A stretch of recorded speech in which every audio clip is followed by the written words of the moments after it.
Todavía falta que lleguen algunas personas, pero estoy seguro que se nos van a ir eh, uniendo. Eh, Primero que nada, muchas gracias a todos por venir y muchas gracias a los que han sido puntuales. Este, Esta es la primera sesión de vuelta de Escribir en el Aire. Vamos a tener a lo largo de abril y mayo eh, una, una serie de invitados que es fuera de serie, eh, para jugar con la palabra. Y estamos empezando con Eduardo Espina y agradecerle a Eduardo por haber aceptado acompañarnos en esta conversación. Eduardo Espina es poeta y ensayista. Su obra ha sido traducida parcialmente al inglés, francés, portugués, alemán, holandés, albanés, chino y croata. En Uruguay sus libros han sido publicados por la editorial Planeta y desde 1994 es columnista del Observador. Nada, le doy la palabra a Francisco, que ha sido tan gentil de moderar. Francisco es de la casa, nos ha acompañado desde que inició el laboratorio virtual. Eh, y nada, muchas gracias. Gracias, Braulio. Buenas noches. Eduardo, qué ganas de darte un abrazo, qué ganas de pasear contigo, de beber contigo, de charlar, ¿no? Qué ganas tengo de verte. Y qué ilusión que estés aquí con nosotras, con nosotros. Eh, Fíjate, hay amigos.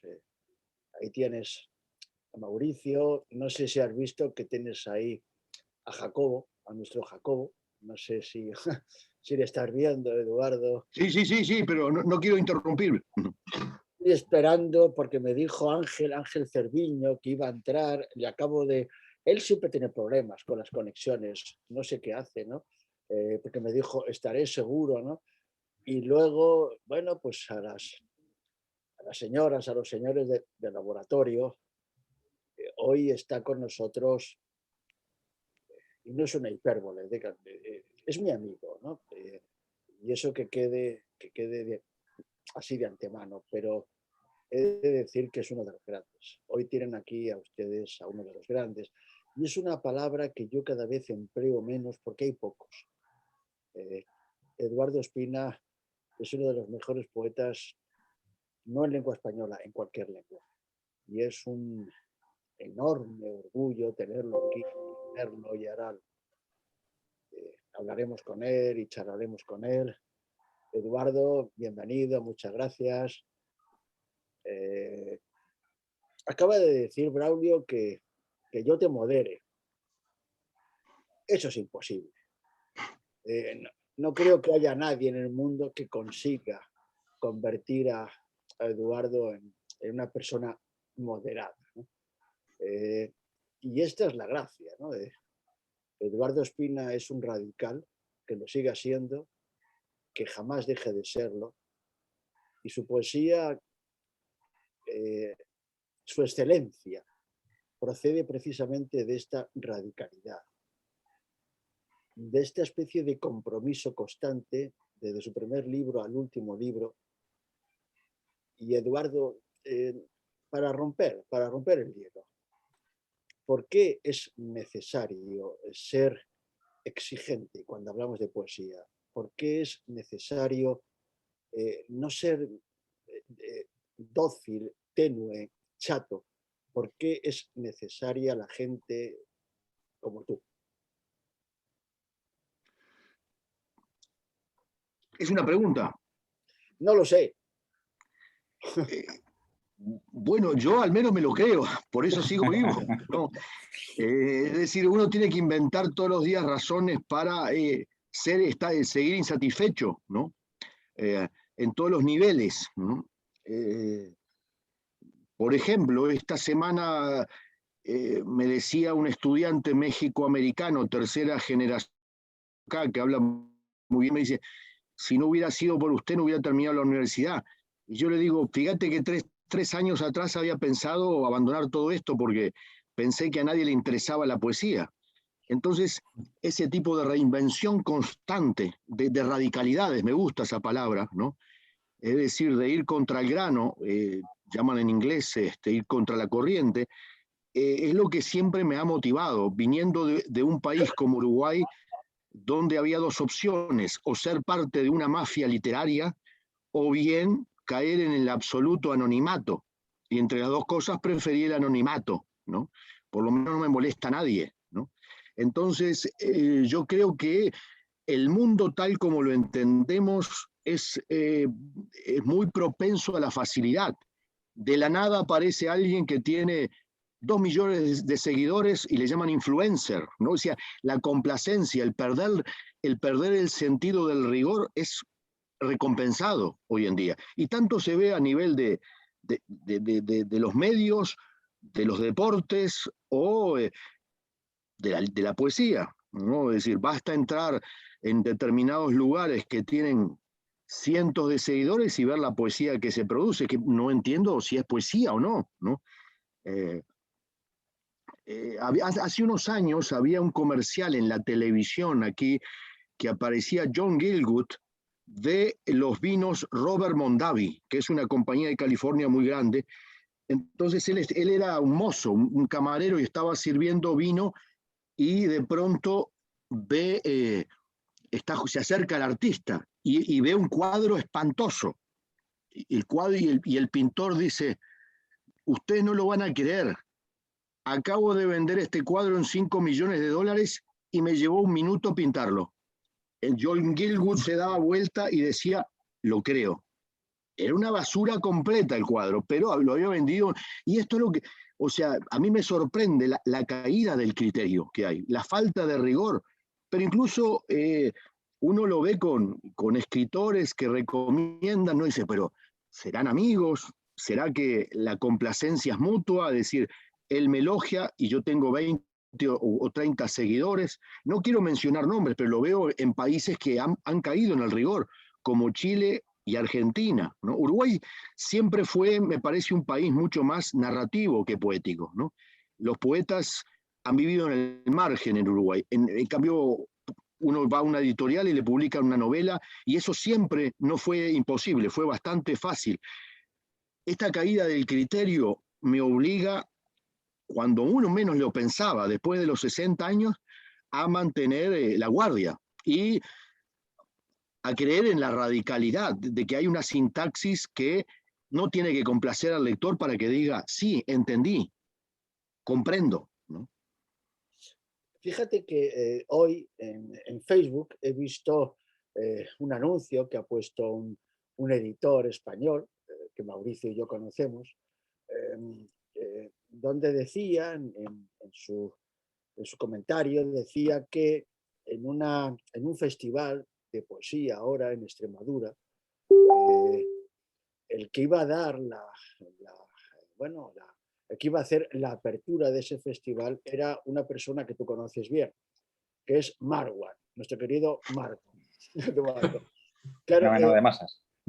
lo que te quiero decir es que hace poco Bernstein, amigo tuyo, se quejaba del Día de la Poesía porque decía que, bueno, que era una manera de reconocer que la poesía no entra en el mercado, pero ahora ha entrado en el mercado a través de lo que tú decías, los influencers, ¿no?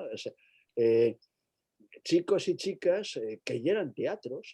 La poesía es banal, pero los que están escuchando se deshacen en elogios. Y bueno, son canales distintos, pero ¿qué hacemos con esto? Quiero decir, lo dominan todo y además tienen detrás grupos de presión, de comunicación muy importantes, editoriales muy importantes, editoriales que ahora te dicen, si usted me da 50.000 seguidores en la red, yo le publico lo que usted me entregue. ¿Qué hacemos, Eduardo? O sea, me parece que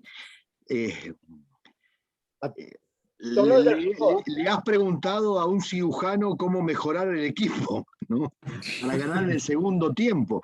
Digo porque yo no tengo redes sociales por mi hijo, pero mi hijo, por ejemplo, está por llegar a los 2 millones de seguidores en TikTok.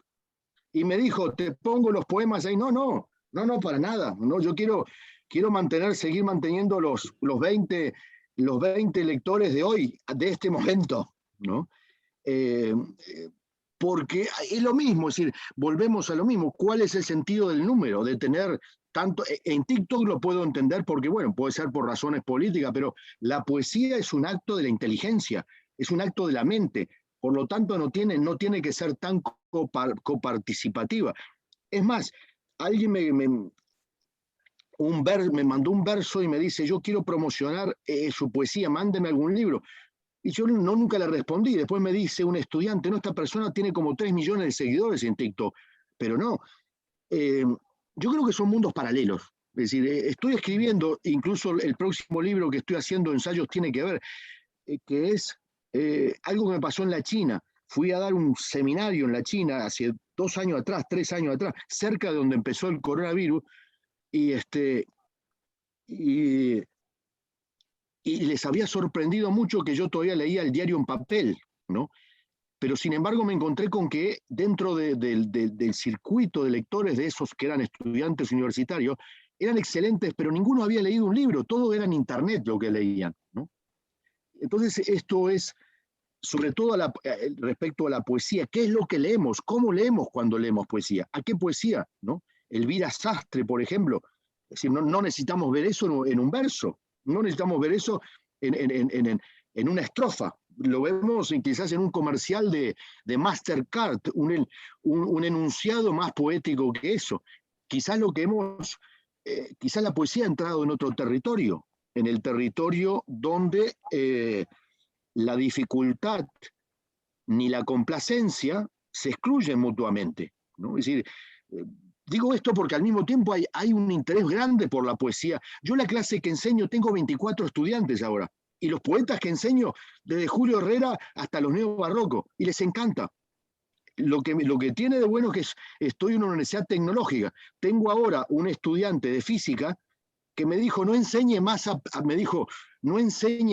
ni a Hellman ni a Pacheco. Le pregunté por qué, porque los entiendo, ¿no? Y está trabajando en física cuántica, ¿no? Y le acaban de dar una beca para ir a Princeton. Entonces yo creo que no hay que descuidar la otra clientela. No hay que creer que el mundo es Netflix, ¿no? De que tiene que haber cuánta. Entonces, claro, eso invita a dos cosas: o a plegarse al grupo de los populares, o a escribir poesía cuando no se es poeta. ¿Y qué pasa? Por otro lado, a creer de que el otro no interesa, cuando mi percepción es que sí interesa muchísimo, muchísimo, ¿no? Es decir, claro, son grupos minoritarios, pero muy leales, ¿no? Yo lo digo públicamente, incluso hoy de tarde tuvimos una reunión. Yo porque uno enseñando una clase puede promocionarla. Yo no la promociono, sé que tengo 24 o 25 y vienen los estudiantes dispuestos a leer a Trilce de Vallejo. Ahí yo te mandé la entrevista que me hicieron, ¿viste? Y claro, es un desafío, como son de estudiantes de química, de física. Yo les digo, esto no es un poema que diga mi mamá me ama o amo a mi novia, no, esto es un acto de la mente. Y les hago leer un par de artículos que tengo, uno de Marlan Scully, que es un colega de aquí, que es físico, que tiene que ver con el tiempo y con el caos y el mundo determinista del espacio, al cual trata de ordenar la física. Digo, si uno lo lee de esta manera, pueden llegar, y eso les atrae muchísimo.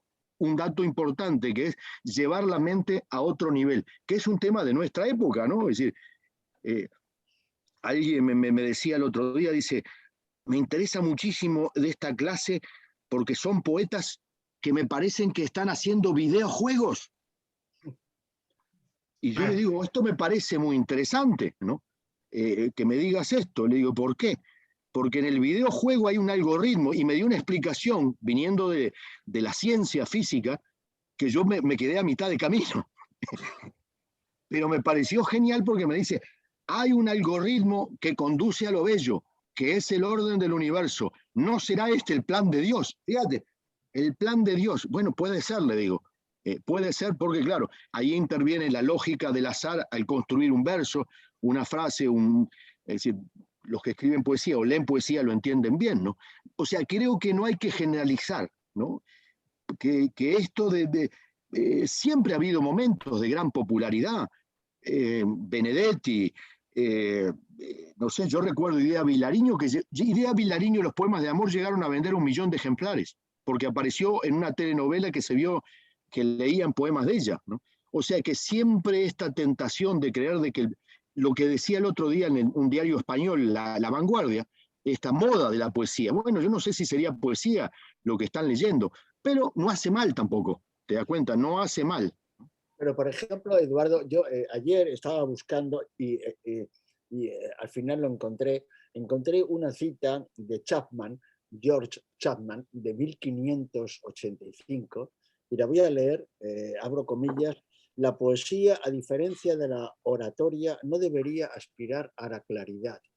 Esto a finales del siglo XVI. Pero, sin embargo, Eduardo, ¿tú no crees que vivimos un mundo donde se ha impuesto de manera, yo diría, dictatorial, el imperativo de la sencillez? Todo tiene que ser sencillo. La película, el poema, la clase, todo tiene que ser sencillo. Pero es que además veo en los anuncios de publicidad cómo se pondera la sencillez, cómo además hay una especie de risotada cuando alguien denuncia la oscuridad, un oscuro, alguien que pretende no llegar a una comunidad lingüística, a una especie de mensaje común, una especie como de mensaje ecuménico que afecta a todos.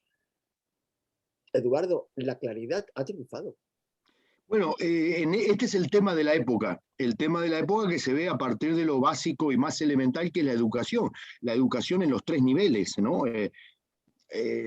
Por ejemplo, a mí me invitaron a ir a una charla en Uruguay hace 3 años atrás en una escuela de supuestos genios y conocen todo de computación. Les di para leer un poema de Idea de Edelmira Agustini y les parecía difícil. Sí, creo que hay una tendencia a recompensar lo entendible, pero eso se ve también a nivel de la filosofía.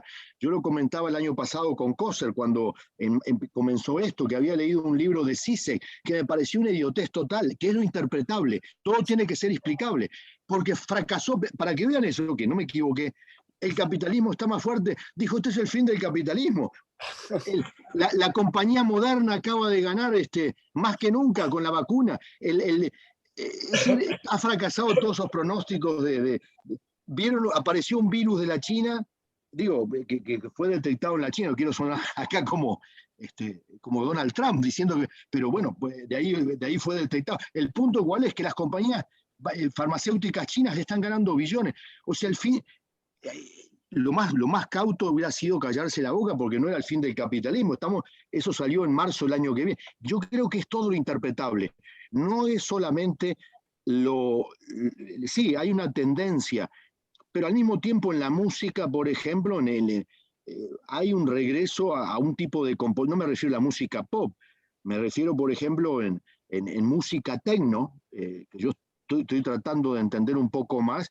Bueno, los que conocen un poco más de música techno, que ahora está muy popular, sobre todo en Europa, ven que ahí se logran efectos, una prosodia musical mucho más compleja que en el año 80. Ahí hay complejidad de composición, me refiero, ¿no? Y al mismo tiempo, por ejemplo, en la ciencia, en la economía va por el lado de lo difícil. Cuanto menos entendemos, más interesa el tema, ¿no? Tanto sea el trazado de un virus, las posibles ramificaciones. Hace una hora atrás, Pfizer prácticamente está diciendo que vamos a necesitar quizás 3 o 4. O sea, eso demuestra lo difícil, lo complejo que es la época, incluso para los genios de la farmacéutica. En ese espacio yo creo que hay, pero al mismo tiempo, Paco, hay algo que no tuvimos en cuenta, que es, hoy en día es más fácil publicar. Si uno tiene un libro de poemas muy difícil, va a conseguir un editor. En los 80 eso no pasaba, no te publicaba. O sea que hay espacio para todos. Esto el otro día fui al supermercado y me encuentro con un vino uruguayo que es muy bueno. Yo digo, esto no pasaba antes, y esto es lo que estamos viendo antes. Claro, está en un rincón y había 2 botellas, ¿no? 2 botellas, en un supermercado inmenso que había que encontrarla. Bueno, tampoco podemos, entiendo que sí, que hay, yo creo que esto está visto, cómo se escribía el New York Times, por ejemplo, el New York Times en la década del 80 y hoy en día. Hoy en día lo entiende cualquiera el New York Times, ¿no? Jacobo se debe acordar cómo era el diario de William Safire, ¿se acuerdan? On Language, en los 70 y 80, que era cómo escribir al borde de la dificultad. Hoy en día el New York Times le dice a los periodistas, no, escriba para los que van a leer la nota online. O sea, que hay una mecánica hacia la simplicidad, pero al mismo tiempo, y está también visto en la novela, por ejemplo, en la novela que es un género de capa caída. Uno se pone a ver los premios Booker. Yo me tomé el trabajo de ver los premios Booker de los últimos 3 años y lo entiende todo el mundo. Sí, pero hay, por ejemplo, filosofía. No me refiero a Zizek ni a otros, sino otros filósofos que trabajan con el tema de la... debe ser del departamento de quejas, ya está sonando el teléfono, ¿no? A lo que me refiero que hay una entrada en un campo de la complejidad muy grande, muy grande. Por lo tanto, este momento también tenemos que ver cómo está asociado, por ejemplo, al surgimiento de las plataformas de entretenimiento, ¿no? Que es cuánta gente entra a ver una serie de Netflix o de Amazon, ¿no? Todo está computarizado y eso lo vemos, por ejemplo, también en la poesía, incluso con poetas que no voy a mencionar, que antes estaban relacionados con el neobarroco, y yo vuelvo siempre a lo que decía el genial Miles Davis, ¿no? Que decía y perdón que diga esta palabra, dice, cuando estos hijos de puta se han vendido a hacer jazz comercial, yo cada vez soy más difícil. Dice, por eso me odia el Washington Post y el New York Times. Y decía, these motherfuckers hate me because estoy millas por delante de ellos. Miles Davis. Y termina siendo una música dificilísima el jazz que hace Miles Davis, ¿no? Yo creo que hay que imponer estas barreras. Yo al menos lo he logrado. Y por suerte trabajo en una universidad que me da una libertad absoluta. Y los estudiantes han colaborado. Pues yo te decía, les leo poemas de Medo, poemas tuyos en la clase, y lo leen como que den el reporte del Tiempo, y no te dicen no entiendo nada. Eso quiere decir que, bueno, no hay que caer en la política del supermercado, que a esta poesía le damos solamente 2 botellas en la oscuridad de una parte del supermercado que no va a nadie, ¿no? Yo quería hacer una pregunta, Paco, si me permites. Oh, por favor. No, pero, hombre, respetemos los protocolos, por eso pido consentimiento. Eduardo, no, completamente de acuerdo. Pensaba que un antecedente para Sastre podía ser San Paoli, de quien estábamos hablando, pero ese es otro tema. Yo quería rescatar, a raíz de lo que comentaba Paco, de la dificultad, el concepto tuyo de neobarrococó, que me gustaría que te explayes un poquito, porque me parece que estamos en un momento importante por las razones que tú estabas señalando. Creo que sería bueno. Habría que hacer una pequeña historiografía, que es lo que le falta a la crítica latinoamericana, a diferencia de la americana. Mencionabas a Bernstein, ¿viste? Y uno acá siempre, por ejemplo, los grandes críticos, por el caso de Craig Dworkin, saben cuándo se escribió los beatniks y cuándo vino la poesía del lenguaje. En América Latina todos mezclan todo.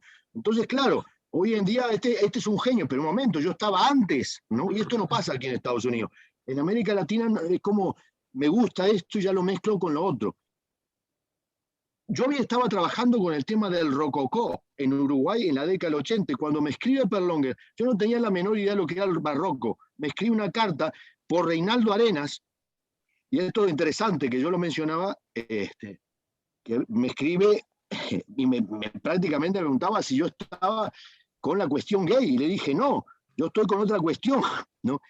Fue una carta que me escribe en el año 83, desde San Pablo, porque se acordarán que hago una marcha, y todo esto, Paco, bueno, todos los que están acá presentes, eso es lo que falta, hacer una historiografía de eso. Cómo llega la relación entre Arenas, admirador del neobarroco, no del Esama Lima, del neobarroco o del barroco, él no le llamaba, se pone en contacto con Perlonger, que Perlonger había salido a protestar la visita de Fernández Retamar en San Pablo, y ahí comienza la relación. Entonces me escribe porque yo le doy unos libros, el primer libro mío, Valores Personales, en el año 82, donde en el Uruguay, que vuelve la democracia y hacen un premio, y ganan todos los amigotes de Benedetti el premio. No voy a mencionar a nadie. El libro se llama 12 de octubre. Pero una cosa, 12 de octubre, el nuevo descubrimiento de América. Colón, ergo, Benedetti. Obviamente yo al margen total, ahí me decidí, no, me voy. Después de los militares vienen los post-Benedetti, me voy y terminé acá. Pero bueno, volviendo al tema, me escribe Perlonger, que febrero del 83, yo le doy un libro mío, le di 5 libros y uno se los mandó a Perlonger. Entonces me escribe, me habla del neobarroco, y yo le digo, no, yo lo que no hago barroco, yo hago rococó, que el Uruguay, y esto viene a raíz de una crítica de un personaje siniestro de la cultura uruguaya, cuyo apellido me olvidé por suerte, que me dijo, lo que hace usted es rococó, no importa, el rococó. Dice, no importa, yo digo, pero esto es verdad. A mí Paco sabe que cuando estábamos en Middlebury me levantaba tempranísimo y Paco me decía, ¿y esto por qué? Con ideas tempranísimas. Me pasan cosas que increíbles. El tipo me dice, el rococó no importa. Todavía está la dictadura en Uruguay. Yo le digo, mire, yo lo que hago es una respuesta a toda esta poesía de la claridad. O están los seguidores de Nicanor Parra en Uruguay o los seguidores de Benedetti. Lo mío no tiene nada que ver con esto. Y me dice, no, ese hombre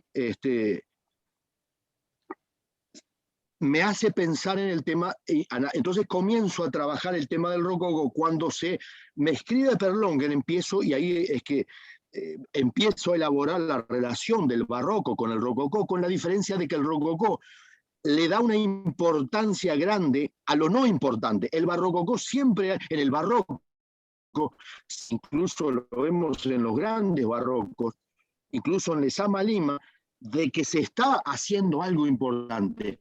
Y es Oliverio Girondo, ¿no? Es decir, es la baba, es el pintor Bató, ¿no? El pintor Bató que dice, nada más desechable que estos vestidos de mujer. Bueno, esa es la grandeza de mi pintura, lo desechable, ¿no? Entonces ahí es que empiezo que ahí después viene y se asocia con Perlonger con el tema, que yo lo menciono y por eso, fíjate que esto es buenísimo, esto porque uno es como está pasando ahora con esto de que me acuerdo de algo. No me había dado cuenta que cuando yo me encuentro con Perlonger en el año 92, él muere en 92, que compartimos 2 meses viéndonos todos los días porque vivíamos a media cuadra, y me dice un día, lo que me dijiste del rococó, y ahí dice, estoy escribiendo una idea un libro en cuanto a él, y es que publica El chorreo de las iluminaciones, que me parece un libro de los mejores, si no el mejor de él. O sea, a lo que voy es que, y esto todavía por cierto no lo he elaborado, es lo que estoy haciendo ahora, que es cuál vendría a ser la continuidad del barrococó al día de hoy, porque vean una cosa, la estética que vemos, y que Paco hablaba de, claro, el rococó hay una elaboración, no es hay una idea en la pintura, por ejemplo en Bató.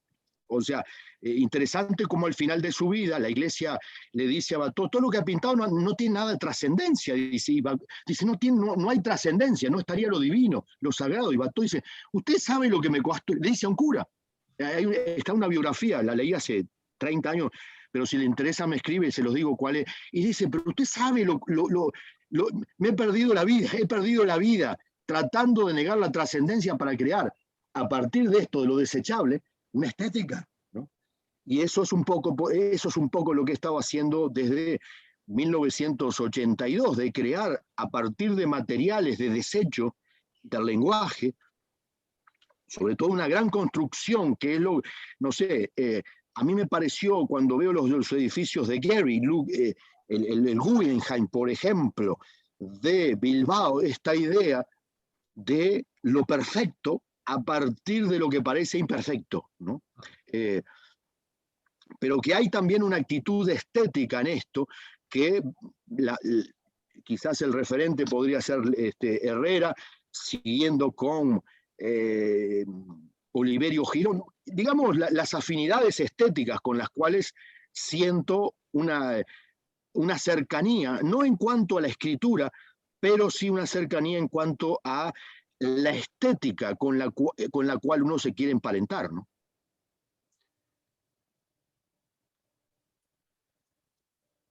¿Alguien? ¿Sigo? Eduardo, Dale. yo sí querría ya entrar en tu poesía. Verás, tengo aquí algunas cosas apuntadas. Siempre he sentido una especial debilidad por aquello que decía García Vega, Lorenzo García Vega, de cómo el final de los poemas era algo que a él le perturbaba, ¿no? Yo comparto con él esa idea de que esa especie de guinda, esa especie de conclusión última es moralizante y es algo así como has de leer esto, o querida lectora o querido lector, ¿no? O sea, he aquí quién se casa con quién es el asesino, la conclusión, ¿no? Pero lo que quiero es orientarme hacia algo que me fascina de lo que haces, que es cómo empiezas los poemas. Hay un ensayito muy breve de Mary Russell acerca de cómo empezar los poemas, que parte de la idea de Paul Valéry, esa idea que decía Paul Valéry de que el poeta que se encuentra un fruto desconocido en un camino y que debe de imaginar cómo es ese árbol de donde ha salido ese fruto. Voy a leerles momentos que a mí he de reconocer que me fascinan, que son los inicios de algunos de sus poemas. Hay un poema que se llama La novia y el amigo de él. Nadie titula mejor que Eduardo Espina, pero ¿cómo empieza el poema? Es que dan ganas de escribir no un poema, sino 17. La resurrección se ha puesto de moda. Le dio por estar a favor de quienes querían morir en primera fila para que nadie quedara fuera. A partir de ahí queda todo. Sigo. Un poquito más adelante dice en un poema Un domingo en bolas, que es un poema con una enorme carga humorística, una combinación de útero y turistas vale lo que el alba al saberse burlada. Otros 17 poemas. Pero atención porque he aquí mi favorito. Dice el señor Espina, la invisibilidad abandona a quienes vio. Repito, la invisibilidad abandona a quienes vio. Yo tengo la impresión que esto es lo mismo que decir que cuando algo sucede, algo desaparece. ¿Cómo empiezas? ¿Cómo arrancan los poemas, Eduardo? Eso es lo más inexplicable. Pero antes de empezar, mira, ver esta silla, esta es la última silla que se sentó, esto parece que está libretado, pero no está libretado. Es la silla que yo lo invité a Lorenzo García Vega aquí a casa, con Ida Vitale y Coser. Y Lorenzo García Vega no se quería sentar en el sofá porque dice, si me siento en el sofá, no puedo seguir tomando whisky, me duermo, ¿no? Entonces, esto parece increíble. Eso es ¿por qué? O sea, ensayo puedo escribir todos los días. Yo, bueno, ¿te acuerdas cuando compartíamos allá en la habitación que me levantaba temprano y escribía, me pongo a leer? Y en un momento hace clic o no hace clic. Cuando la mente está o paso a empezar a escribir un ensayo, o bien le doy cabida al poema que sale de esto que vos decías, ¿no? Siempre, obviamente, cada tiene un comienzo, puede ser una vivencia. En mi caso, es siempre una especie de sonido. Digo porque no sé qué tipo de sonido, si es un barullo o es una nota que viene proveniente de una sinfonía de Mahler, al cual escucho cuando trato de entrar en un espacio de solo escribir palabras, no pensamientos, ¿no? Por eso es que corrijo tanto, porque no soy de sentarme a escribir todos los días, y trato de evitar precisamente lo que creo que queda claro en lo que mencionaste, que es la narrativa, ¿no? Es decir, que sea una escritura del pensamiento. Y esa escritura del pensamiento solo surge cuando la mente está alerta, ¿no? Por ejemplo, el otro día me levanto, salgo y veo una rana, ¿no? Una rana que estaba parada mirándome, ¿no? Entonces, claro, he escrito algo en base a eso, pero tratando de simular cuál sería el posible lenguaje de la rana, ¿no? Diciéndome algo a mí. Entonces, claro, son situaciones del lenguaje donde yo desaparezco en la propia sintaxis, ¿no? De esto, y cómo se da, digamos, la continuidad. Bueno, eso es, yo creo que tratar de explicar lo mismo que me preguntaba, la buena pregunta de Mauricio respecto a la... nunca he tratado de conceptualizar ni hacer una poética mía, ¿no? Es decir, lo he hecho, he escrito de muchos poetas, pero sería quizás entrar y ver cómo el cocinero sabe qué cantidad de sal le debe echar al huevo frito sin seguir la medida que dice en la receta del New York Times debe tener tanta cantidad. Y esto, cuando entro en mi poética, siento como que me desarma un poco ese estallido de imaginación, lo que yo le llamo la imaginación invisible, así se llama la antología que publiqué con Seis Barral, porque es algo que yo no puedo controlar. Las palabras comienzan a surgir, ¿no? En un determinado momento noto que hay un agotamiento de ese lenguaje y lo dejo, y vuelvo quizás a los 8 años, ¿no? Que es lo que me lleva más o menos terminar un libro, unos 12 años, ¿no? El libro este que va a salir en algún lado, Mañana la mente puede, que son 502 páginas, que ya está pronto, me ha llevado media vida de oso hormiguero, ¿no? El oso hormiguero puede vivir 40 años, me ha llevado 20 años, ¿no? En el cual las frases han sido... Hay poemas que surgen de primera, pero muy, muy escasas veces, ¿no? Decías ahora cómo tú mirabas la rana te miraba a ti. Me he acordado de ese poema de John Berryman, hombre al que admiro muchísimo, que decía, empezaba el poema diciendo, se quedó mirando la ruina le devolvió la mirada. Yo siempre tengo la sensación de que cuando tú escribes, te están mirando desde fuera esas palabras. Es decir, como que tienes un montón de observadores lingüísticos que son los jueces de lo que de alguna manera va a ser canalizado a raíz de tu propia escritura. Sí, me parece muy buena esa observación, fíjate, no la había tenido en cuenta, porque en todas las especialidades médicas la que más me interesa es la de forense, ¿no? Porque uno tiene un mejor conocimiento de su propia vida a partir de un muerto, ¿no? Y eso que decís es así, noto que me transpersonalizo cuando escribo, ¿no? Trato de evitar el yo, porque incluso el yo que aparece es ficticio, no es un yo que tiene que ver más bien con que la palabra yo o mí en ese momento tienen cabida en el poema, pero no como forma de objetivar el acto de la escritura, que es lo que pasa con estos poetas fáciles de hoy en día. Estoy con mi tío que me invitó a tomar una poeta, estoy mencionando una poeta argentina, que dice, esto que debe tomar una cerveza con el tío, esto es anecdótico, ¿no? Lo veo mejor escrito en una página deportiva en un diario que en un poema, ¿no? Porque el poema, el lenguaje, no ha sufrido ninguna transfiguración, se mantiene en el lugar del habla de quien está viéndose en ese caso a sí mismo, la poesía del vuelta al sí mismo, como el señor Marwan, ¿no?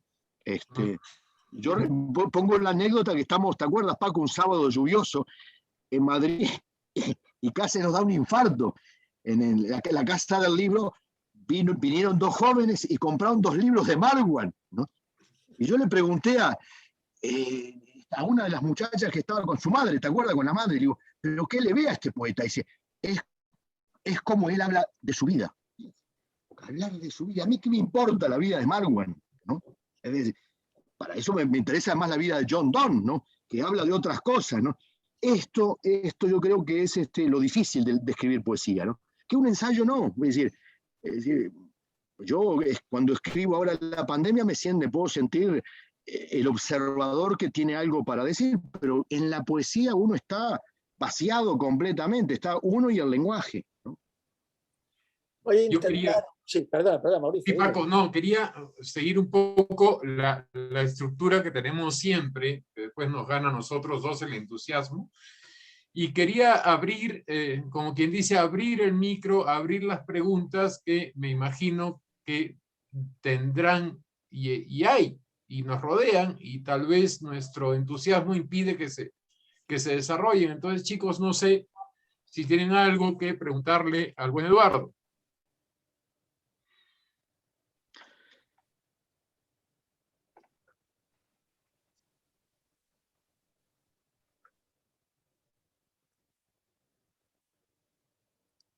Yo, Jacobo, por favor, sí. Eduardo, un gran abrazo. Lo mismo digo, querido amigo Jacobo, abrazo grande. Yo sinceramente te digo, tienes una mente prodigiosa, porque ahora mismo, espontáneamente, has expresado mil cosas realmente sensacional. Te felicito porque siempre he admirado esa cosa de ti. Y me pregunto si no, porque tus ensayos son tan menos. O sea, yo sé, como poeta te admiro muchísimo, pero también te admiro mucho como ensayista, porque tienes un enorme sentido del humor. Yo creo que es muy valioso. Y la pregunta que tengo es si nunca te has atrevido a escribir cuentos o el género narrativa, porque eres tan divertido que yo creo que sería algo también muy, muy interesante de leerte en No, ese mira, tono, pero a lo Jacobo, mejor no te buenísima interesa. pregunta. Y le voy a contar algo que me parece que nunca lo dije, salvo mi madre, lo conoce. Porque yo estaba en el liceo, preparatorio, principio de preparatoria, 15 años, y yo iba a una escuela, un liceo jesuita, donde apoyaba mucho a los literatura, profesores excelentes tuve. Entonces aparece un concurso literario con muy buen dinero. Serían como $5.000 hoy en día, de cuento. Yo tenía 16 años, 16 años, 15, 16 años, y mi lectura de poesía había sido muy mala hasta ese momento, salvo Rimbaud, Lautréamont, pero más bien Rimbaud y Lautréamont pueden entrar en lo que es poesía en prosa, ¿no? Y me presento con un cuento, ¿no? Que era, como dicen en México, me había fusilado el estilo de Cortázar. Pero a mí me parecía un cuento buenísimo, porque a los 15 años uno cree que es uno es lo que se cree, ¿no? Y digo, bueno, pero hay categoría y poesía, perdón, categoría, cuento y poesía. Por las dudas, era una miseria total el Uruguay. Yo lo cuento hoy en día y la gente se ha olvidado. No había carne, un país carnívoro, no había carne, de la pobreza que había en esa época de Uruguay. Comíamos carne de lata, corned beef, ¿no? Entonces yo me presenté por eso, por el cuento, y de pronto pasaron 3 meses y me llama el director de la escuela y dice, venga a mi oficina, lo felicito. ¿Por qué? Porque ganó el premio en poesía. Era mi primer poema, mi primer poema. Con él, bueno, el asunto es que, me decían una cantidad de, y me acuerdo que decía, un delirio incontenible en el poema, pero porque el jurado daba las actas, daba a conocerlas, y el cuento decía, alguien del jurado decía, este es un plagio vulgar de Cortázar, con 2 o 3 frases robadas a Felisberto Hernández. Yo dije, me liquidaron, nunca más escribo un cuento después de esto. Y bueno, creo que eso es como, no sé, ir a Dancing with the Stars y que lo eliminen antes de empezar a bailar. Fue algo así, ¿no? Es decir, pero aparte era verdad, porque claro, eran mis 2 lecturas de cuento, ¿no? Cortázar, que me lo había leído todo, y a Felisberto Hernández. Y ahí se fue dando una situación muy rara, porque empiezo a escribir poesía y se lo mando a una gran crítica que había en Uruguay, poeta Clara Silva, que fue una de las grandes poetas más conocidas, y me dice, pero usted tiene que ver a Javier Abril, poeta, y yo a los 16 años voy a hablar con Javier Abril, que fue mi gran amigo, la persona que me ha puesto aquí, hablando en Perú, fíjense ustedes, la persona que me dio el impulso, que me dijo, sí, usted tiene que jugar de centro delantero y no de golero, fue Javier Abril, y que era un tipo de una inteligencia fabulosa, era extraordinario. Y yo llego, porque Clara Silva lo conocía, le llevo 4 poemas, y al poco tiempo me llama y me dice, tú eres poeta, bienvenido a mi casa. Y Javier Abril era el agregado cultural de Perú, y me regala una botella de whisky. Yo tenía 16 años, y me digo, pero Javier, ¿por qué me regala? Y dice, no, es que yo soy diplomático y aquí nos regalan, y yo no tomo tanto, así que llévate una. Yo se la llevaría a mi tío, ¿no? Pero ahí fue que nunca después de eso he vuelto, pero sí el ensayo, y mira qué cosa interesante, porque yo no escribía ensayo, yo escribía, siempre fue, y yo creo que la fidelidad a la poesía paga, ¿no? Pero ¿qué pasa? Cuando 20 y pico de años me presento a un diario a trabajar, porque uno tenía que vivir de algo, al diario El País, y entonces le llego al diario y me dice, me dice el editor, pero digo, yo escribo poesía, sí, pero acá la poesía no sirve para nada, me dice el editor. ¿Por qué? Porque acá hay que escribir para un lector, ¿no? Y yo tengo mala experiencia con poetas que escribían buenos poemas, me dice el editor, dice, tráeme un ensayo, y tráeme un ensayo, y yo escribí un ensayo que hasta el día de hoy ese me pareció buenísimo, y que era sobre el Uruguay. Si sale a buscar trabajo, no pida milagros. Yo no sé cómo lo publicaron, porque era el Uruguay durante la dictadura, y bueno, el libro lo publicaron, y ahí uno va el ensayo, a diferencia de la poesía, uno encuentra la mecánica para hacerlo, ¿no? Y siempre, pero en la poesía uno está solo, como le decía recién, uno está solo ante un lenguaje que no tolera lugares comunes. En el ensayo uno puede escribir una frase mala y a la siguiente una genial, y el lector se olvidó. Al final dice, qué buena idea, ¿no? Es todo un arte escribir ensayos. Claro, el humor, por ejemplo, es lo difícil, que el humor... ahora, por ejemplo, estoy escribiendo, y ya tengo la editorial Montacerdos, en Chile lo va a publicar, que es un libro de ensayos sobre la pandemia. Y cómo yo fui a China hace 2 años atrás, y yo dije, esto nos voy a contagiar de algo. Y así empiezo. Es un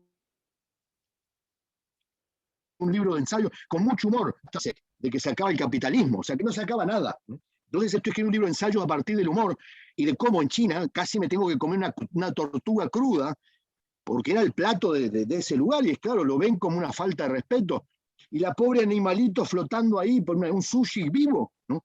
Entonces yo digo, no, esto es la invitación al virus, ¿no? Y claro, en el ensayo uno pone todas las ideas que puede tener sobre el capitalismo, sobre China, sobre este mundo que parece desaparecer, y se lo mandé, me dice, bueno, esto me mató de risa con esto, ¿no? El ensayo permite más eso, ¿no? Creo que es el cuento y la novela se los dejo a Aira. A Aira le digo, Aira es un amigo en la casa, entonces yo no, ya estoy viejo para desarrollar esa técnica. Y yo creo que las dos cosas, uno, volviendo a Miles Davis, que es mi músico de cabecera, es esa cosa que uno sabe qué tocar y no tocar. Y, perdón que interrumpa, no sé Sí, Braulio. Sí, estaba pensando que es curioso porque justamente normalmente le dan el rol de generar pensamiento, conocimiento al ensayo, pero hay muchos poemas, estaba pensando en los tuyos, pero también en otros, que son generadores de pensamiento, o sea, y a veces mucho más que el ensayo.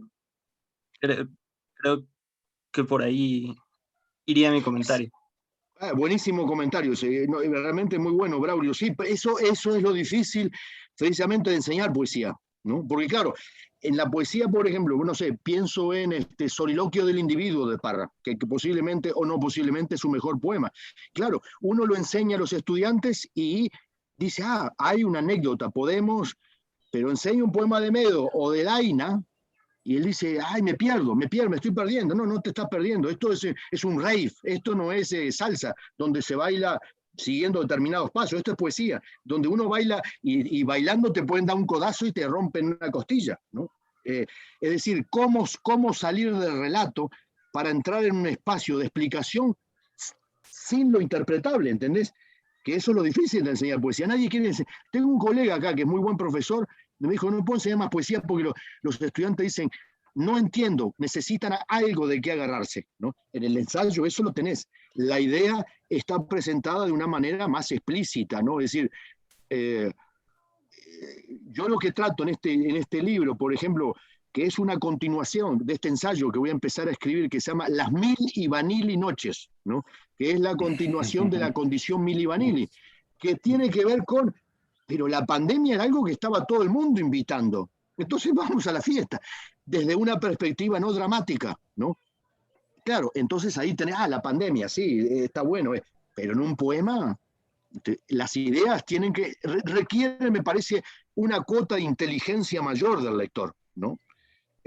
Por más que tampoco es fácil que un lector, no sé, enseñar a Stevenson o enseñar La muralla y los libros de Borges, ¿no? El gran ensayo tampoco es fácil de enseñar, ¿no?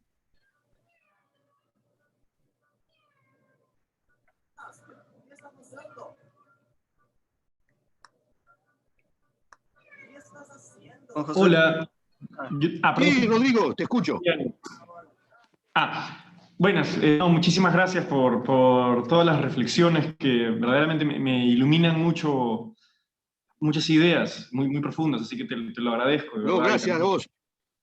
Y yo quería preguntarte, mencionas la cantidad de tiempo que te demora escribir un libro, entonces eso significa que estás escribiendo varias cosas de manera simultánea, ¿verdad? Entonces que mientras estás trabajando en un libro, puede ser que publiques otros dos en el interín, y así. Entonces mi pregunta es, cuando escribes un poema, que como has dicho, no sabes exactamente de dónde viene y de dónde se origina, ¿cómo sabes luego a qué poemario pertenece, a qué libro pertenece? Y especialmente eso por lo que mencionaste antes de evitar la escritura del pensamiento, ¿no? Evitar que esté la mente alerta para que venga la escritura del pensamiento y para que más bien en vez de eso venga una escritura, no quiero llamarla automática, pero digamos que alguna similitud puede tener, ¿no? Entonces, siendo así tu proceso, ¿cómo sabes después de que escribes el poema, bueno, cuál es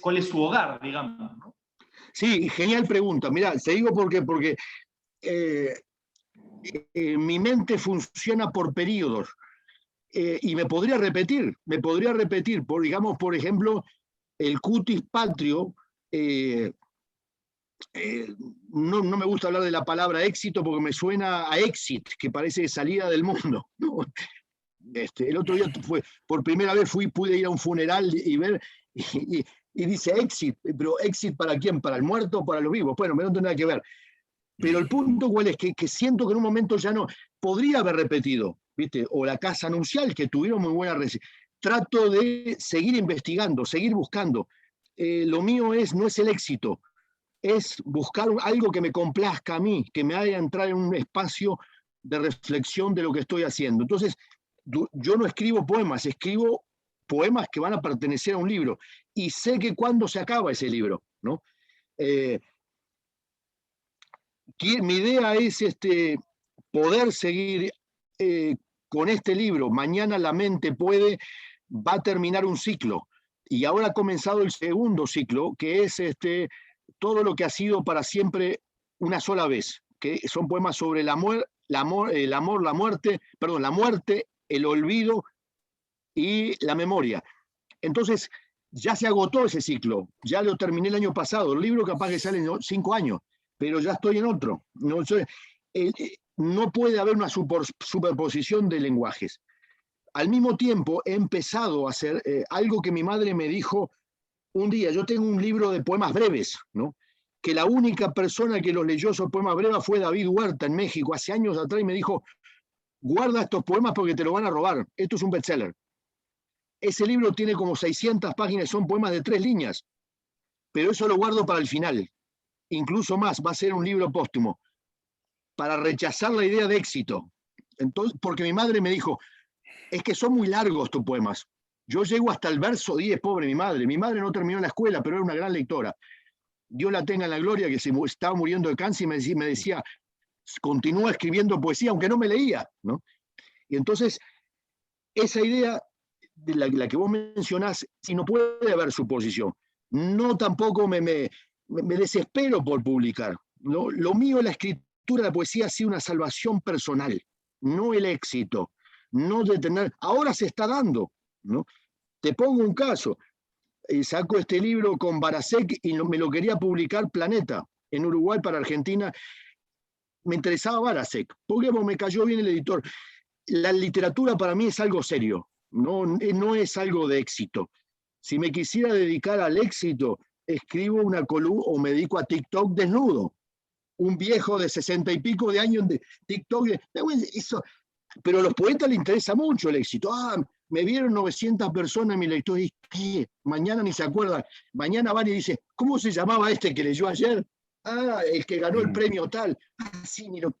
La literatura es algo serio, es como la religión. Es algo que te deja de por vida. ¿Viste? Yo cuando leí El viejo y el mar, a los 15 años se quedó conmigo, ¿viste? Para siempre. Entonces cuando viene algo, digo, bueno, esto va a ser como El viejo y el mar. Voy a llegar a la costa sin el tiburón, ¿viste? Sin el pez espada. Ya me lo van a... Esto es, yo le digo a los estudiantes, ¿para qué les sirve la poesía?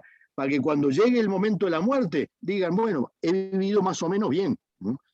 Pero la escritura tiene que ver con un estado mental, anímico, que en un momento se corta y viene otro, ¿no? Si puedo responder brevemente, no quiero quitarle más espacio a nadie más. No. Sí. Yo iba a formular una pregunta antes, pero más bien ya no sería pregunta, sino más bien una reflexión, una respuesta a lo que has dicho, porque me parece que me queda más claro ahora después de escucharte. Claro, ¿cómo balancear las demandas de la vida real, tanto temporales como monetarias, con esta rebeldía y esta autonomía de no buscar el éxito, ¿no? Es decir, yo tengo ahorita en mi casa una caja grande con un montón de copias de un primer poemario chiquito que he publicado, y siempre tuve el instinto de simplemente decir, nada, ya, o sea, no quiero volver a mencionarlo en ninguna otra red, ni ponerlo en ningún otro sitio, ni decirle a nadie más. Si lo compran, y si no, bacán. Pero siempre está la gente ahí que te dice, y no sé, supongo que soy influenciable, y la gente que te dice, oye, pero promocionalo un poco más, promuévelo por acá, oye, pero ¿cómo no lo vas a poner acá? Oye, pero tal persona tiene un montón de seguidores, entonces cedo. Y claro, mi pregunta mi pregunta era, ¿cómo balancear esa necesidad, tanto monetaria, temporal, con el deseo profundo en el cual confío de simplemente ser realmente autónomo, ¿no?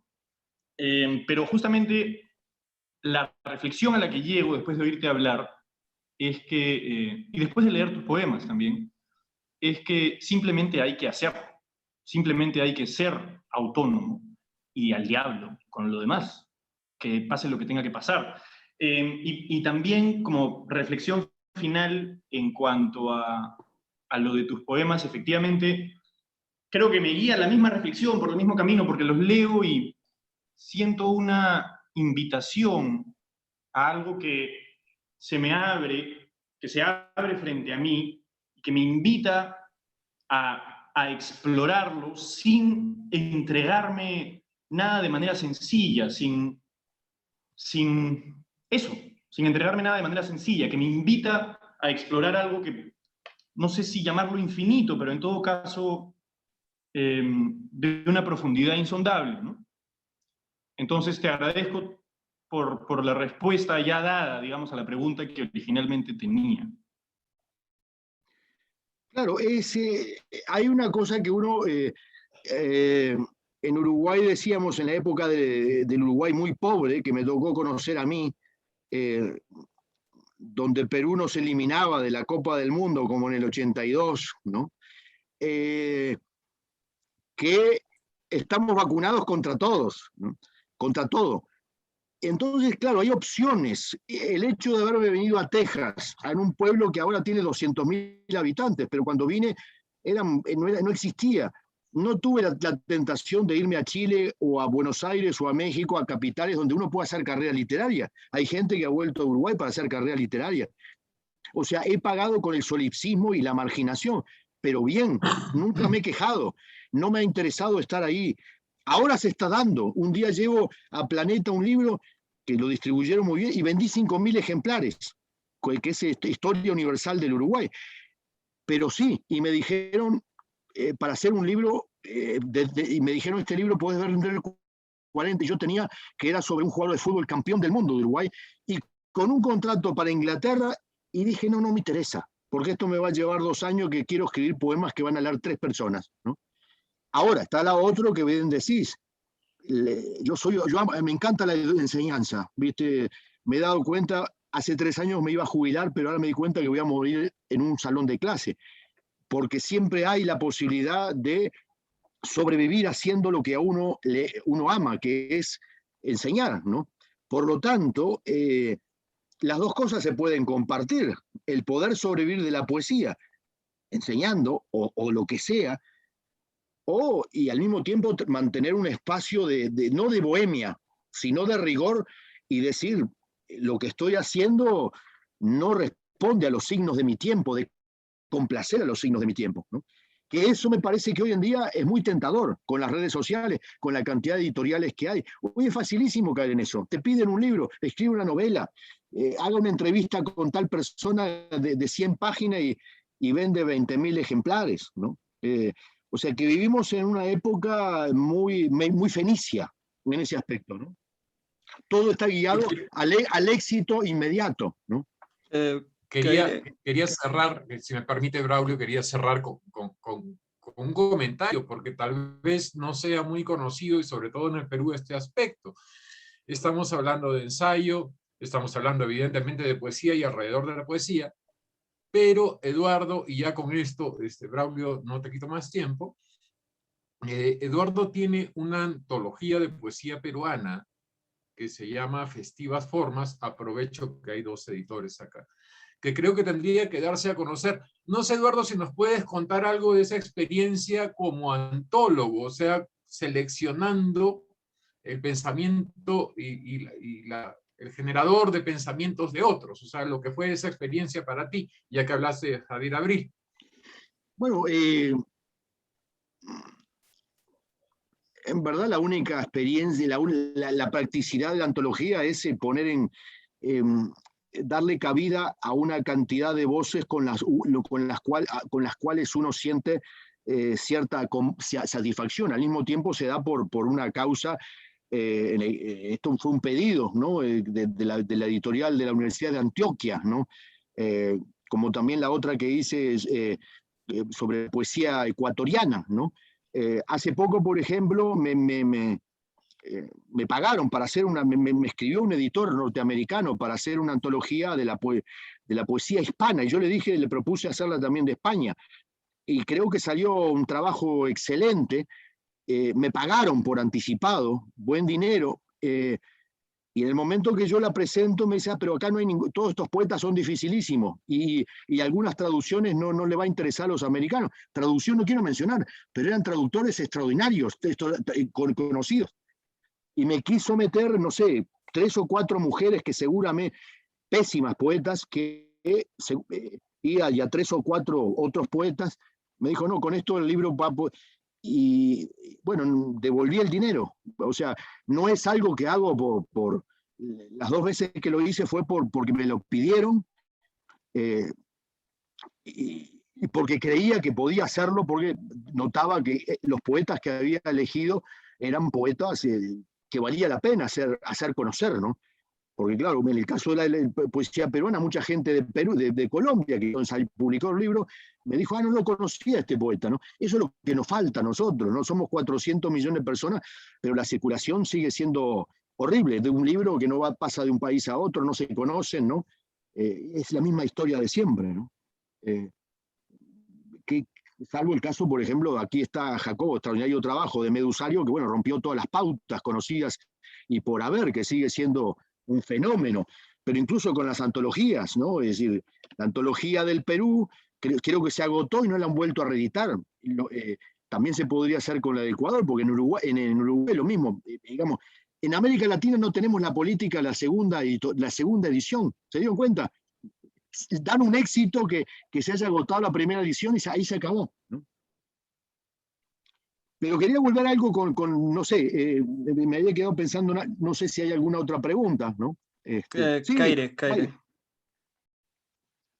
¿Qué tal? Sí, yo tengo una pregunta un poco seria por lo que dijiste respecto a lo del 9, que preferiste ser un 9 si Cavani o Suárez. No, mentira. Mi pregunta era, mencionaste lo de la dictadura como algo importante en la escritura en tu juventud, digamos, cuando fuiste a intentar escribir en El País, y para ti te sorprendió porque era humor y era un contexto de dictadura, ¿no? Entonces, mi pregunta era si tú sientes alguna diferencia entre escribir en dictadura y escribir, digamos, en democracia, ¿no? Y cómo viviste ese paso de la dictadura a la no dictadura a través de la escritura, ¿no? Si sentiste algún cambio.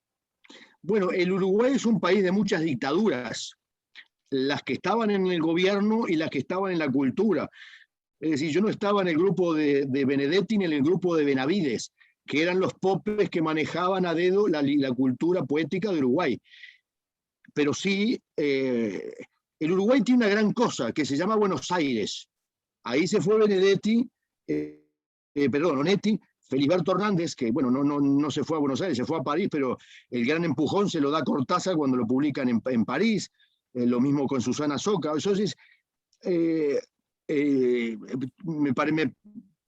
escribía para un público, para un lector, mejor dicho, caso Raúl Gustavo Aguirre, que si lo conocerán, es el fundador de la revista Poesía Buenos Aires, que trajo al mundo hispano nada menos que a Dylan Thomas y a René Char, ¿no?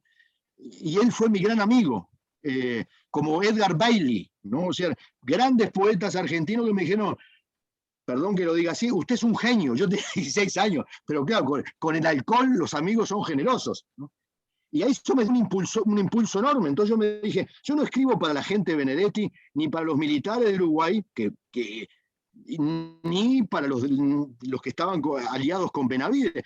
Y había un grupo ahí, que era el grupo que terminó siendo el neobarroco en Buenos Aires, Meterio Cerro, ¿no? Que yo obviamente no, yo a Parlongue y a Becerro lo vine a conocer acá, no sabía, conocía más bien lo que estaba antes, ¿no? Que era, lo repito, Edgar Bailey, Raúl Gustavo y Alberto Girri. Alberto Girri fue un gran amigo mío. Fui a su casa y me contó cómo se suicidó su esposa y cómo la otra esposa se fue con Cortázar. Y yo dije, esto es poesía absoluta, ¿no? Entonces, era una época de dictadura, y el Uruguay sigue siendo en muchos aspectos, aunque ha cambiado, porque hay editores, hay librerías, como por ejemplo Puro Verso, que el editor vivió todo su tiempo de dictadura en Francia y odia a Benedetti, odia a los demás, ¿no? Entonces vino de Bélgica, puso la mejor librería que hay en el Uruguay, una de las 10 mejores del mundo, y le ha dado una transformación grande al Uruguay. Pero esas dictaduras siguen estando. Hay gente, yo cuando escribí, cuando cumplió los 80 años Benedetti, escribí algo con humor de Benedetti, olvídate, ahí me puse la lápida no, el epígrafe, y lo leyó todo el mundo porque salió en un diario muy leído de Uruguay.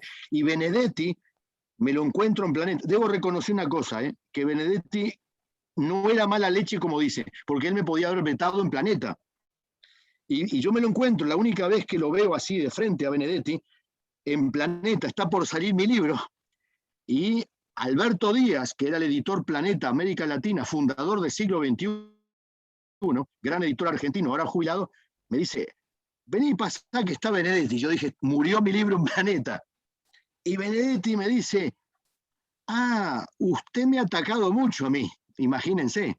Yo le dije, perdone Mario, yo estoy en desacuerdo con esa política demagógica que hace usted respecto a que se debe escribir así. Yo a usted nunca dije nada malo de usted. Dije que esa literatura porque hay que entenderla, porque él decía Juan Barrio, entonces no existiría Vallejo. ¿Sabe lo que me dijo Benedetti? Un tipo que debo reconocer, hay un gesto digno de él, porque me publicaron el libro. Me dijo, tenemos que seguir esta conversación en otro momento. Pero claro, enseguida lo toman por el lado personal. El problema, muy buena pregunta, y porque estoy escribiendo una autobiografía intelectual, que se llama Mi vida tal cual me la contaron, donde hablo de eso, de vivirla. Claro, uno es fácil decir hoy en día esto, pero en ese momento uno empezaba y ¿dónde tenía para ir? ¿En qué equipo jugaba? En la Alianza, si en todos lados me echaban. ¿Me da cuenta?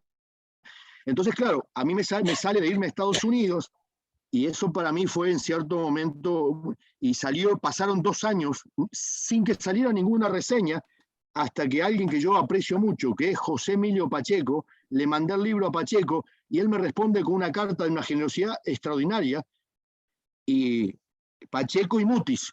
Y dije, no, pará, ahora soy poeta.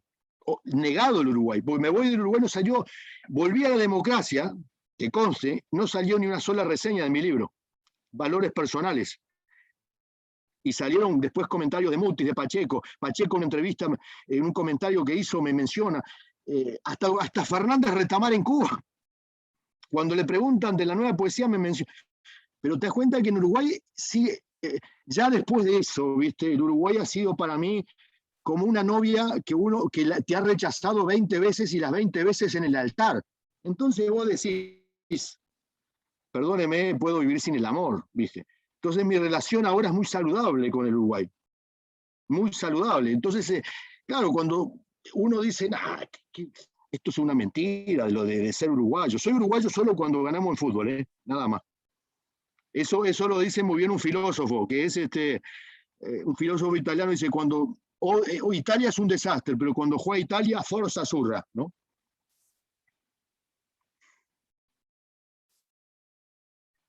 Hay un dicho similar en el Perú, creo. Caire sabe más de cultura futbolística que yo, pero No, perdón que diga esto. El Uruguay, miren una cosa interesante, el Uruguay está sobrevaluado. Esto lo dice un uruguayo, que tiene una columna en un diario y que lo digo siempre y la gente nunca responde, porque se ofende, pero digo la verdad. Porque no me refiero a fútbol. En cuanto a escritura, poetas, no son tanto los buenos. Yo, mi gran amiga era Marosa Di Giorgio, y un día hacemos una comida en casa, un año antes de morir Marosa, yo estando en Uruguay, yo en mi casa en Uruguay, no acá, y vinieron unos profesores americanos, no los voy a mencionar porque son muy distinguidos, fueron profesores de LASA, y hablaban maravillas de la literatura de Uruguay. Y Marosa, tomándose ahí unos buenos vinos, ellos salen al balcón y Marosa me dice, che, estos americanos me parece que opinan en exceso del Uruguay, no son tanto los buenos, ¿te das cuenta? Claro, pero hay una fábrica de personajes que vienen, digamos, que han marcado a partir del 45, el Uruguay es el país más monótono, más monopólico del mundo, porque en Argentina tenés 25 grupos y cada grupo tiene lugar. En Uruguay había 2, el grupo de Benavides y el grupo de Benedetti. Y yo estaba con el otro grupo de la BB, que sería Brigitte Bardot, ¿viste? Entonces, en ese mundo nunca entré y bueno, entré ahora, al final, ¿no? ¿Qué es lo que queda de la sopa? Bueno, queda la carne. Por cierto, escribí un libro que se llama, si le interesa, está agotado el libro, que me lo publicó Planeta, que se llama Historia Universal del Uruguay, que ofendió a muchos uruguayos, pero vendió 5.000 libros, ¿no? No está mal. Por ahí hay alguna pregunta. Eduardo, hola. Gracias, Jacobo. Eduardo. Sí. ¿Qué tal? Primero, Ricardo, gracias sí. Gracias por venir. En verdad he hecho muchas cosas que, todavía tengo que seguir pensando y así, pero algo que, una duda que me surgió es, cómo frente a esta idea de complejidad del poema, ¿no? Como el no entendimiento que pueden tener tus alumnos, ¿qué espacio crees que ocupa el placer estético, ¿no? Como en vez de que hay un entendimiento, el sonido de la palabra o otras fibras por donde pueda entrar el poema, como ¿qué espacio crees que ocupa el placer tanto en este lector hipotético de este tipo de poesía como para ti al momento que lo escribes, ¿no? ¿Crees que está en la misma complejidad el placer o surge a partir de él o es como otra cosa, no sé? Placer hay, algo los atrae. Es buena pregunta también la que me hace Ricardo, porque no sé, Jacobo sabe que es así, los estudiantes la primera o segunda semana se puede clase, ¿no? Y el retención que le llama acá, es casi 100% en la clase de poesía. Yo les digo el primer día, no van a entender nada, pero van a gozar, ¿no? Esto es como una fiesta, les digo que se apagan todas las luces y ustedes no saben lo que están tomando, pero la están pasando bien. Ese tipo de placer, volviendo a lo que decía Paco, es el placer que ahora está negado, porque es el placer del entendimiento, no es el placer de una ópera. Nadie dice, escuché la quinta sinfonía de Beethoven y entendí. ¿De qué? ¿Qué entender qué? Yo siempre lo uso para atraer a los estudiantes y mantenerlos para que no se me dejen la clase. Pero aparte, vean una cosa, la clase tiene 24 estudiantes, con 9 puedo seguir, o sea, puedo perder hasta 18 estudiantes y es lo mismo, pero no me interesa eso. Y yo les digo que esto es como una maratón de 42 kilómetros que uno abandona en el kilómetro 20, pero al otro día dice, por lo menos me lancé a correr, ¿no? El placer es, por ejemplo, les digo, es la baba, o por ejemplo, llorar improvisando, que dice Girondo, verso fabuloso. Vayan y piensen, le digo, mañana no hablamos de eso. Y digo, ¿qué les pareció el verso? Es decir, la poesía, supuestamente difícil, debe generar estados mentales de no conclusión. No se debe llegar, quiso decir esto. Hellman quiso decir que su madre sufrió porque este sí, el poema La Madre, que por cierto me parece el mejor poema de Hellman, el poema de Girondo me da estados de ánimos que van cambiando, que es el lugar de la fiesta, ¿no? De la premonición. ¿En qué sentido hablo de premonición? Que uno no sabe si va a ser verdad o no lo que está sintiendo, no sé si se va a cumplir, pero la premonición, sobre todo cuando uno está en un avión, ¿no? Como dice la canción de Leonard Cohen, ¿no? Cuando uno está en un lugar y siente que de pronto su madre se puede estar muriendo en ese momento. Es fabuloso. Ese es el estado mental al cual se debe tener acceso con la poesía. Me genera estado de ánimo, no necesariamente. ¿No? Hay salidas del canon racional con el cual nos manejamos hoy en día, el cual ha fracasado. Lo vemos hasta por una vacuna. Muchos de ustedes se han vacunado y ahora están diciendo que quizás esto no funciona, que quizás hay que darnos 4 o 5 más. Es decir, la certeza supuestamente económica, social, que presenta el mundo, vamos a llamarlo capitalista, porque es la lógica de los bancos, esto tiene que colapsar en un poema. ¿Por qué? Porque el poema entramos y salimos sin certeza, con la única certeza de que podemos leer, no entender y sin embargo disfrutar. O sea, vendría a ser como algo que se experimenta, por así decirlo. Claro, son estados mentales nuevos para una persona, ¿te das cuenta? Es decir, es como uno ir a un restaurante, es decir, los momentos sublimes, lo sublime que tiene la vida humana, ¿qué es lo que estoy comiendo? Bueno, no, incluso hoy en día la cocina peruana muy sofisticada, no sabemos los orígenes de los sabores, hasta llegar a algo que tiene la palabra remanencias, ese toque genial del cocinero, ¿no? Que por cierto, es interesante porque yo me siento muy cercano al Perú por Javier Abril, ¿no? Javier Abril fue mi primer gran amigo. Él me dijo, Benedetti, me dice, ¿qué hace? Me dice, Benedetti y Benavides no existen, me dice. Lo que existe es el Trilce de Vallejo, el Ulises de Joyce. El Ulises de Joyce. O sea, y entonces mi relación con Perú va a ser como de un amigo eterno siempre, ¿no? Me dio la salvación que ahora es fácil hablarlo, pero en esa época uno salía a la calle y decía, ¿con quién hablo? ¿Con quién hablo? ¿No?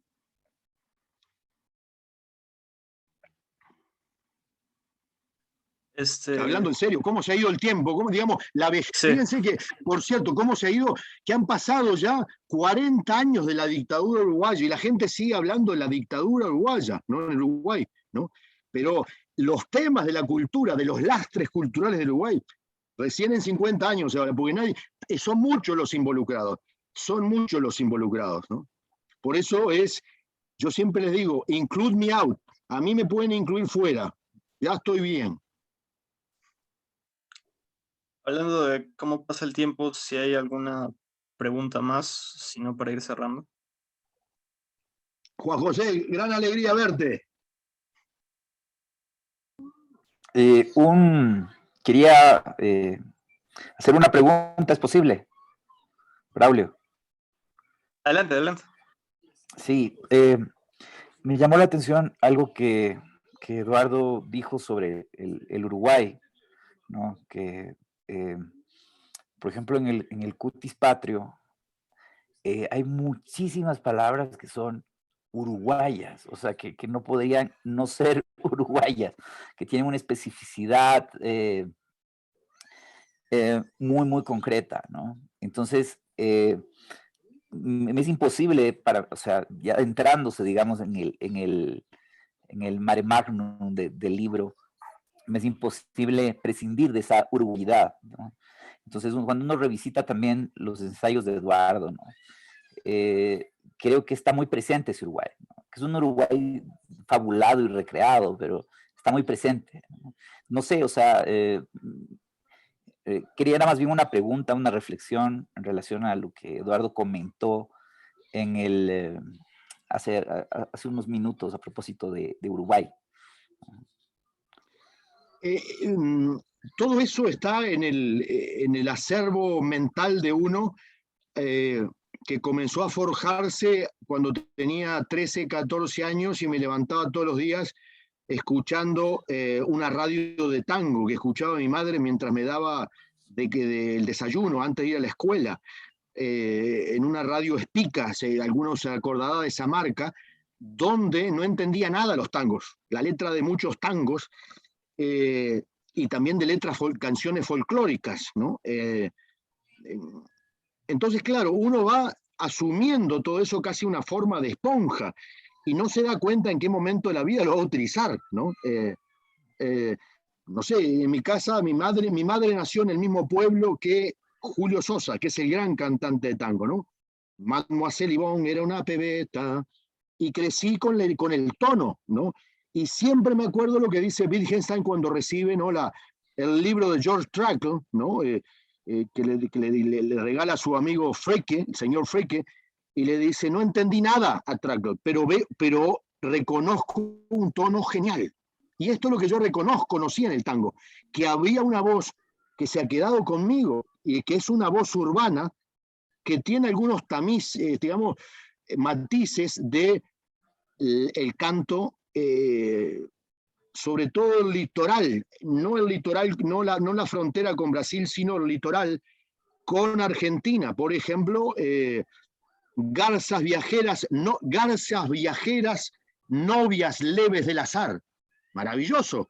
Eso es una de las grandes canciones del folclore uruguayo. Claro, todo eso en Uruguay no se había tocado. Entonces a mí me da por hacerlo, lo hago en el Cutis Patrio, que ahora me están imitando mucho, aunque me niegan, ¿viste?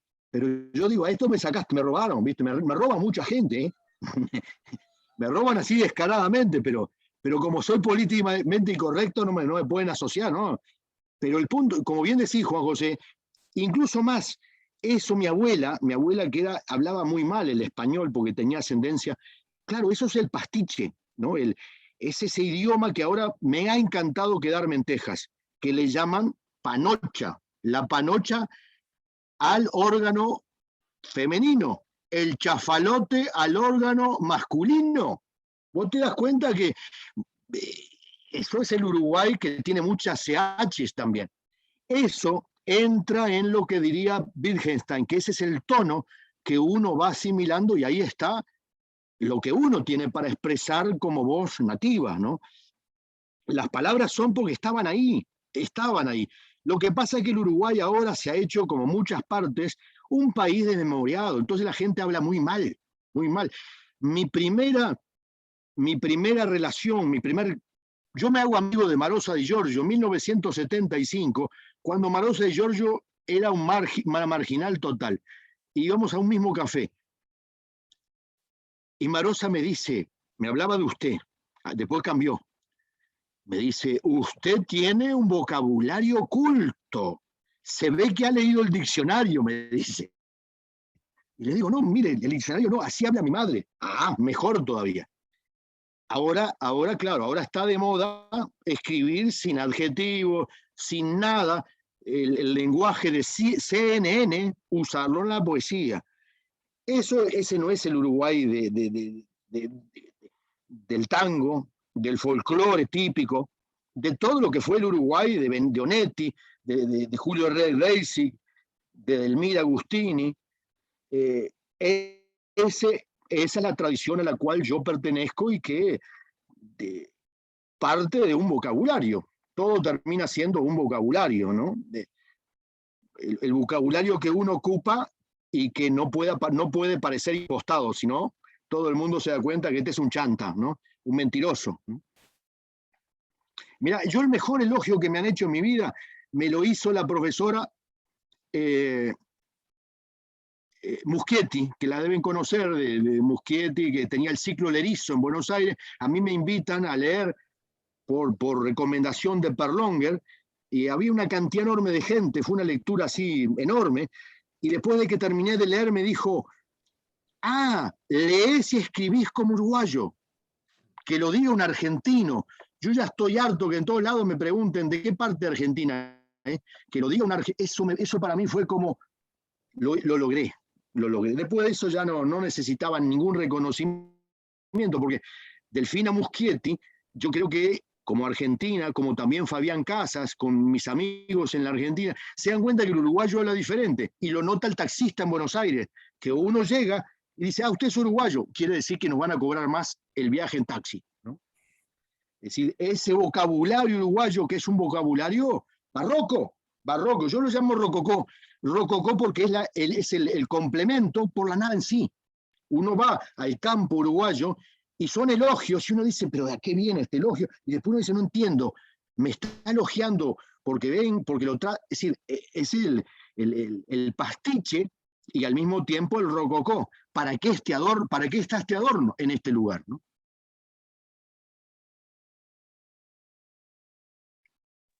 ¿Hay por ahí alguno?